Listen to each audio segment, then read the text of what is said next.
Vin, so birthday time again. Okay. I'll give you a chance that on May 17, you are the favorite.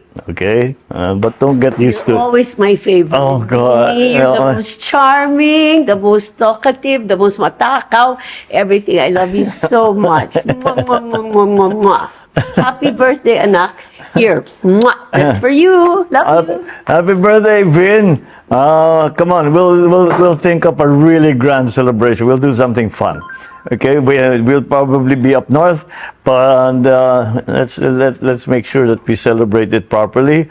Or the other thing is we can. I will learn how to surf for you on your birthday, okay? Oh, I'm boy. not gonna fall, but I'm gonna do that for you. Oh boy, can you imagine that? Happy birthday, Vin. Let's celebrate together. Let's make it a good one. Love you so. So yun mga boss, ang sweet naman talaga ni First Lady Lisa Marcos dito nga kay PBBM. Sabay-sabay nating batiin ng happy 27th birthday itong bunsong anak, ang pinakamamahal na anak ni na First Lady Lisa Marcos at PBBM mga boss. So ayan, tatlo po yan sila mga boss, no?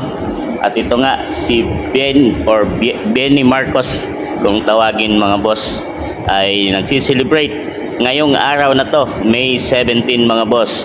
Ating batiin at sabay-sabay nating batiin mga boss si Benny Marcos, ang bunsong anak ni First Lady at PBBM mga boss.